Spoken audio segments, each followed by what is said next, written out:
اعوذ باللہ من الشیطان الرجیم، بسم اللہ الرحمن الرحیم۔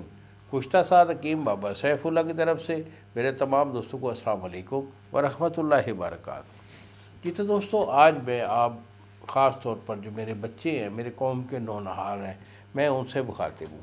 ان کو ایک بڑی خاص ایک بیماری پڑ گئی ہے جس کو ہم کہتے ہیں بوجھ سنی۔ بوجھ سنی بیٹا ایک غلط حرکت ہے۔ معاشرے میں کوئی بندہ، کوئی ذی شعور ایسا بندہ نہیں ہے کہ جو اس کو صحیح قرار دے۔ ہر بندہ اس کو جو ہے وہ غلط ہی کہتا ہے، اور یہ بدکاری کے عمل میں ایک بہت برا عمل ہے۔ آپ صلی اللہ علیہ وآلہ وسلم نے اپنی شریعت مطہرہ میں بھی ہمیں منع فرمایا ہے۔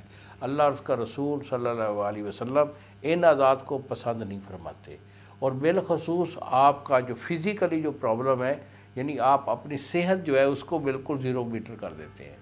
تو جتنا ہو سکے بیٹا آپ جو ہے نا اس جو بدفعلی ہے، یہ جو چاہے غلام بازی ہے، چاہے آپ کی بوجھ سنی ہے، جو بھی طریقہ ہے سے آپ منی کا اخراج کرتے ہیں، اسے فوری ترک کر دیں۔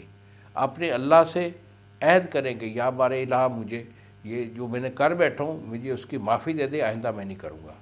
اور اگر اس میں آپ کا یہ ایشو بن گیا ہے کہ بوجھ سنی کی سبب سے کافی مضر اثرات آ جاتے ہیں، مثلاً کہ نفس کا چھوٹا ہو جانا، پتلا ہو جانا، اور قطروں کا بے شمار آنا، یا اس کے علاوہ نفس اندر کی طرف پچک جاتا ہے، اور ٹائمنگ نام کی کوئی چیز نہیں ہوتی، دل آپ کا پھڑکتا ہے، سانس پھولتا ہے، پٹھے کمزور ہیں جس کی وجہ سے جسم میں تھکاوٹ یا دردیں رہتی ہیں، سبق آپ کو پوری طرح بھی یاد نہیں ہوتا، نسیان کی یعنی بھولنے کی بیماری آ جاتی ہے، یادداشت کم ہو گئی ہے، تو یہ اس کا علاج جو ہوتا ہے یہ میں گارنٹی سے کرتا ہوں۔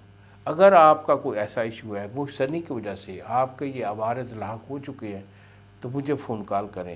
یہی میرے 2 نمبر ہیں جو سامنے اسکرین پر آ رہے ہیں، میرے ساتھ ڈسکس کریں، علاج میں آپ کو بھیجوں گا۔ میرا 2 مہینے کا یہ پیٹنٹ علاج ہوتا ہے۔ انشاءاللہ میرے اللہ اور کے رسول کے کرم سے آپ کو اللہ تعالیٰ صحت بھی دے گا، ٹھیک ہے، اور آپ اس گناہ کبیرہ سے بھی بچ جائیں گے۔ تو انہی الفاظ کے ساتھ اجازت دیجیے بابا جی کو۔ السلام علیکم ورحمۃ اللہ وبرکاتہ۔